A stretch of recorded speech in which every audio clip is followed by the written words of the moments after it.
Hello friends, welcome back to our channel. Friends, last time mock test number 1ના part number 2માં મેં તમને question number 20 પૂછ્યો હતો કે every person has right subject to section number 37 to defend the property against any of the following act. એટલે કે કલમ 37ને આધીન રહીને દરેક વ્યક્તિને નીચેના કોઈ પણ કૃત્ય સામે મિલકતનો બચાવ કરવાનો અધિકાર છે.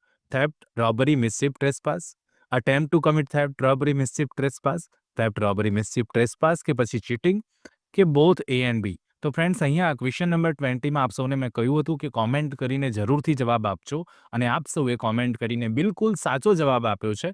ક્વેશ્ચન નંબર 20માં ડી જવાબ બનશે, બોથ એ એન્ડ બી. એ અને બી બંને સાચા છે અને એટલા માટે કરેક્ટ આન્સર બની જશે ડી, જે આપ સૌએ લગભગ કરેક્ટ આન્સર આપી દીધા છે. ફ્રેન્ડ્સ, આજે આપણે ફરી એકવાર મળ્યા છીએ ને વાત કરવાના છીએ ભારતીય ન્યાય સંહિતાના મોક ટેસ્ટ નંબર 2ની. યસ ફ્રેન્ડ્સ, આજે મોક ટેસ્ટ નંબર 2માં આજે બહુ જ અગત્યના એમસીક્યુઝ જે ભારતીય ન્યાય સંહિતામાંથી આવનારી ઓલ ઇન્ડિયા બાર એક્ઝામિનેશન 20 માટે બહુ જ ઇમ્પોર્ટન્ટ છે તેની ડિટેલમાં ચર્ચા કરવાના છીએ. તો જે પણ કોઈ સ્ટુડન્ટ્સ આજે ચેનલ પર નવા છે, પ્લીઝ ચેનલને જલ્દીથી સબસ્ક્રાઇબ કરી લો અને બેલ નોટિફિકેશન આઇકોનને ઓન કરી લો, જેથી આવનારા ખૂબ જ અગત્યના વિડીયોઝના નોટિફિકેશન આપ સૌને સૌથી પહેલા મળી જાય. સાથે સાથે ફ્રેન્ડ્સ, આ વિડીયોને એન્ડ સુધી જરૂરથી જોજો, જેથી આપ સમજી શકો કે એઆઈબી 2025 માટે જે બહુ જ અગત્યના એમસીક્યુ બીએનએસમાંથી છે એ કયા હોઈ શકે અને કેવો એનો સાચો જવાબ કઈ રીતે આપી શકાય એની પણ ડિટેલમાં ચર્ચા કરવાના છીએ. તો બિલકુલ સમયને નહીં બગાડીએ, શરૂ કરીશું આજનો વિડીયો.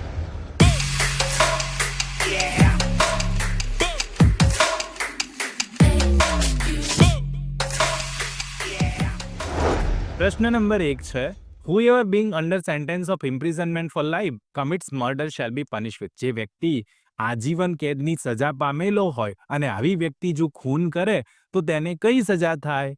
ડેથ ઓનલી, ફક્ત મૃત્યુદંડ. ઇમ્પ્રિઝનમેન્ટ ફોર લાઈફ ઓનલી, ફક્ત આજીવન કેદની સજા. Death, imprisonment for life or imprisonment which may extend to 10 years. મૃત્યુદંડ, આજીવન કેદ અથવા 10 વર્ષ સુધીની કેદ. કે ઓપ્શન ડી છે, death, imprisonment for life which shall mean the remainder of the person's natural life. મૃત્યુ, આજીવન કેદ જેનો અર્થ વ્યક્તિના કુદરતી જીવનનો બાકીનો સમય. શું આવે સાચો જવાબ? જો આપને આન્સર્સ આવડતા હોય તો સાથે કોમેન્ટ જરૂરથી કરતા રહેજો. પ્રશ્ન નંબર 1માં સાચો જવાબ શું બનશે ફ્રેન્ડ્સ? ડી બની જાય. D will be correct answer. કે જ્યારે કોઈ આજીવન કેદ પામેલો આરોપી હોય અને એ જો કોઈ ખૂન કરે છે તો એવી વ્યક્તિને કાં તો મૃત્યુદંડ થાય અથવા આજીવન કેદ થાય. આજીવન કેદ એટલે વ્યક્તિ જીવે ત્યાં સુધી જેલમાં રહે. D will be correct answer in question number 1. Question number 2 જુઓ. Which section of BNS provides for punishment murder by life convict? હવે કહે છે કે ભારતીય ન્યાય સંહિતાના કઈ કલમમાં આજીવન કેદની સજા માટે હત્યાની જોગવાઈ કરવામાં આવેલી છે? તો ઓપ્શન આપે 102, 103, 104 કે 105. સાચો જવાબ શું આવે? તો સીધો પ્રશ્ન છે, સાચો જવાબ સી બનશે. કલમ 104માં આ જોગવાઈ છે. She will be correct answer. આ અનુક્રમણિકા પરથી તમને જવાબ મળી જાય. ઓકે, ઇન્ડેક્સ બેઝ ક્વેશ્ચન કહેવાય આને. અને 2માં સાચો જવાબ સી બનશે. પ્રશ્ન નંબર 3 જુઓ. What punishment is provided for murder? ખૂન માટે કઈ સજાની જોગવાઈ કરવામાં આવેલી છે?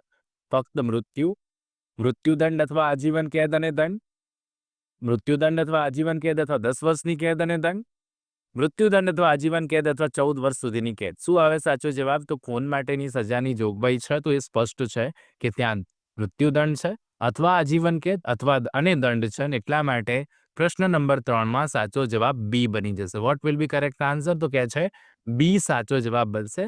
ખૂન માટેની સજા કઈ છે? આ પ્રશ્ન મોસ્ટ ઇમ્પોર્ટન્ટ છે, વારંવાર પૂછાય છે. સાચો જવાબ બી બને. પ્રશ્ન નંબર 4 જોઈએ. Punishment for murder is given under which section of the BNS? હવે કહે છે ભારતીય ન્યાય સંહિતાની કઈ કલમ હેઠળ હત્યાની સજા, ખૂનની સજા મૂકવામાં આવેલી છે? 103, 104, 102, 105. શું આવે સાચો જવાબ? તો 4 નંબરના પ્રશ્નમાં સાચો જવાબ એ બનશે. હત્યા માટે, ખૂન માટે 103માં સજાની જોગવાઈ છે. એ વિલ બી કરેક્ટ આન્સર. અહીંયાથી સાચો જવાબ એ બની જશે. પ્રશ્ન નંબર 5 જુઓ. Punishment for culpable homicide not amounting to murder is given under? કે ખૂન ન ગણાય તેવા સાપરાધ મનુષ્યવધ માટે કઈ કલમમાં સજાની જોગવાઈ છે? 103, 104, 102, 105. શું આવે જવાબ? આ બધા ઇન્ડેક્સ બેઝ ક્વેશ્ચન વારંવાર પૂછાય એવા. 5માં કરેક્ટ આન્સર ડી બને. કલમ નંબર 105માં જોગવાઈ છે ગુનાહિત મનુષ્યવધ જે ખૂન ન બનતું હોય એના માટેની સજાની જોગવાઈ કલમ નંબર 105 છે. પ્રશ્ન 6 જુઓ. એ gave poison halwa feed dish to B with intention to kill him. B ate one spoon and kept it on the side. C who has sitting there picked up and ate it. C dies. Here he is guilty of. અહીંયા કહ્યું કે એ બી ને મારવાના ઈરાદાથી ઝેરી હલવો આપ્યો. બી એક ચમચી ખાધી અને બાજુ પર મૂકી દીધો. ત્યાં બેઠેલો સી છે અને એને લઈ લીધું હલવો અને ખાઈ લીધી. સી મૃત્યુ પામે છે. અહીં એ કયા ગુના માટે દોષિત ઠરે? Culpable homicide not amounting to murder, હત્યા ન ગણાય તેવા સાપુરદ મનુષ્યવધ, offence of murder of C, સીની હત્યાનો ગુનો. Here is not guilty of murder as he never intended to kill C. અહીં એ ખૂનનો દોષિત નથી કારણ કે તેને ક્યારેય સીને મારવાનો ઈરાદો નહોતો. કોઝિંગ ગ્રીવિયસ હર્ટ, ગંભીર ઈજા પહોંચાડવી. શું આવે સાચો જવાબ બોલો? સિમ્પલ પ્રશ્ન છે અને કોમેન્ટ કરીને જવાબ જરૂરથી આપજો. પ્રશ્ન નંબર 6 સાચો જવાબ બી બને. અહીંયાથી સ્પષ્ટ વાત કરવામાં આવી છે, offence of murder of C, B will be correct answer. A દોષિત ગણાય ખૂન માટે કારણ કે એનો ઈરાદો સ્પષ્ટ હતો. ભલે ને ઇન્ટેન્શન નથી પણ એને ખબર છે કે પોઈઝન કોઈ વ્યક્તિ ખાઈ લે તેનાથી મૃત્યુ થઈ શકે અને એટલા માટે પ્રશ્ન નંબર 6ની વાત હોય સાચો જવાબ બી બની જશે. પ્રશ્ન 7 જોઈએ. A place a bomb in a medical store and gave the people inside 3 minutes time to get out before the bomb exploded. A એક મેડિકલ સ્ટોરમાં બોમ્બ મૂકે છે. બોમ્બ ફૂટે તે પહેલા દરેક અંદર રહેલા લોકોને બહાર નીકળવા માટે 3 મિનિટનો સમય આપે છે.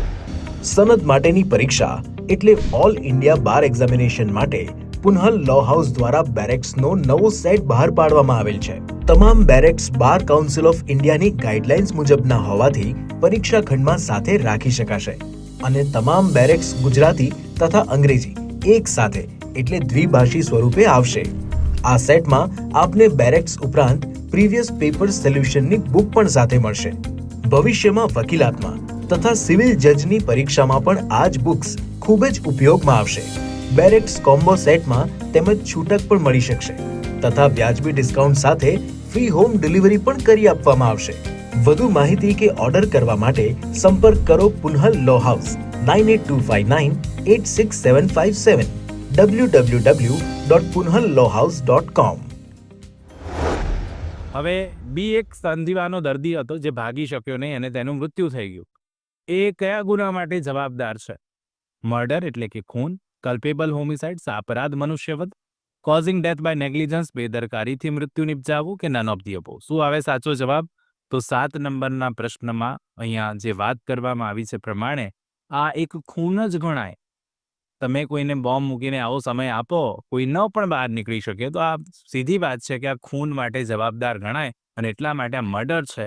એ વિલ બી કરેક્ટ આન્સર. પ્રશ્ન નંબર 8 જુઓ. X knows that Y is suffering from disease in his head and also know that if a blow is given to Y on his head, it likely to cause death.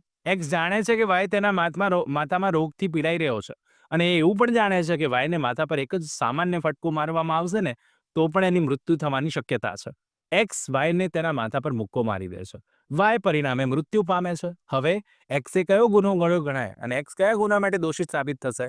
ખૂન ન ગણાય તેવો મનુષ્યવધ માટે, ખૂનનો દોષિત, નુકસાન પહોંચાડવા બદલ દોષિત કે કોઈ ગુનાનો દોષિત નથી. શું આવે જવાબ 8માં? તો 8માં સાચો જવાબ બી બને. આ ગિલ્ટી છે મર્ડર માટે અને ખબર હતી કે સિંગલ બ્લો મારવામાં આવશે તો પણ વ્યક્તિનું મૃત્યુ થશે ને એટલા માટે પ્રશ્ન નંબર 8માં સાચો જવાબ બી બને. આ ખૂનનો દોષિત ગણાય, ગિલ્ટી ફોર મર્ડર થઈ જશે. પ્રશ્ન નંબર 9 જુઓ. બહુ અગત્યનો પ્રશ્ન છે. A snake charmer while showing his play claims to cure the snake bite. સમજો, એક સાપના જે મદારી આવે છે ને સાપ લઈને, એ સાપવાળા લોકો જે છે સાપ લઈને આવે છે, જે લોકો માહિતગાર જે લોકો છે એ પર્ટિક્યુલર નાટક કરતા સમયે એવું કહે છે કે સાપના ડંખને હું મટાડી દઈશ. હવે કોઈ વ્યક્તિએ વિશ્વાસ કર્યો ને સાપથી એને ડંખ માર્યો, પણ આ વ્યક્તિ જે આવું દાવો કરતી હતી કે બચાવી લેશે એ મટાડી શક્યો નહીં ને પરિણામે આ વ્યક્તિને મૃત્યુ થઈ ગયું જેને સાપે ડંખ માર્યો છે. હવે આવો જે સ્નેક ચાર્મર છે એને શું સજા થાય? Option A murder, option B cheating માટે સજા થઈ શકે, ઓપ્શન સી ગુનાહિત મનુષ્યવધ માટે કે કોઈ પણ ગુનો બનતો નથી. શું આવે સાચો જવાબ 9માં? તો 9માં કરેક્ટ આન્સર એ બનશે મર્ડર. આ ખૂન જ છે સીધી સાધું. તમે કોઈ વ્યક્તિને આવું કહો કે હું મટાડી દઈશ તો એ યોગ્ય નથી ને એટલા માટે it will be an offence. આ કોઈ એક્સક્યુઝ ગણાય નહીં. પ્રશ્ન નંબર 10 અને આજનો લાસ્ટ ક્વેશ્ચન જેનો આન્સર આપશો એ મને નીચે કોમેન્ટ બોક્સમાં કોમેન્ટ કરીને જરૂરથી આપવાનો છે. પ્રશ્ન નંબર 10 છે, A shoots Z with intention of killing him. A નામનો વ્યક્તિ ઝેડને મારી નાખવાના ઈરાદાથી ગોળી મારે છે. Z dies in consequence. Z પરિણામે મૃત્યુ પામે છે. તો એ કયા ગુના માટે દોષિત ગણાય? મર્ડર, કલ્પેબલ હોમિસાઇડ, એ અને બી બંને માટે કે ઉપરોક્ત પૈકી કોઈ નહીં? તો 10 નંબરનો જવાબ જે છે આપ સૌએ મને કોમેન્ટ કરીને આપવાનો છે. અને આજના આ વિડીયોમાં જેટલા પણ બહુ જ અગત્યના MCQ સમજ્યા છે, વારંવાર પૂછાય તેવા છે, ખાસ યાદ રાખી લેજો. હવે આપણે નેક્સ્ટ પાર્ટમાં મળીશું. ત્યાં સુધી જોતા રહો અમારી ચેનલ રિયલ એજ્યુકેશન કેચિટને. સાથે સાથે જે પણ કોઈ સ્ટુડન્ટ્સ આજે ચેનલ પર નવા છે, પ્લીઝ ચેનલને સબસ્ક્રાઇબ કરી લો, બેલ નોટિફિકેશન આઇકોનને ઓન કરી લો, જેથી આવનારા ખૂબ જ અગત્યના વિડીયોના નોટિફિકેશન આપ સૌને સૌથી પહેલા મળી જશે. અને સાથે સાથે આપના મિત્રો જે ઓલ ઇન્ડિયા બાર એક્ઝામિનેશન આપવાના છે, એ દરેકને આ વિડીયો શેર કરી દેજો અને એક લાઇક જરૂરથી કરજો જો આપને આ કોન્સેપ્ટ ક્લિયર થયો હોય તો.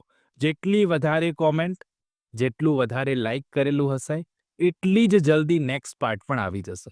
તો આપને રિક્વેસ્ટ કરું છું ફરી એકવાર, શેર કરો, લાઇક કરો અને સબસ્ક્રાઇબ કરતા રહેજો ને કોમેન્ટ કરવાનું બિલકુલ ના ભૂલતા. મળીએ નેક્સ્ટ વિડીયોમાં. ત્યાં સુધી જોતા રહો અમારી ચેનલ રિયલ એજ્યુકેશન કેચિટ. ખૂબ ખૂબ ધન્યવાદ, ખૂબ ખૂબ આભાર.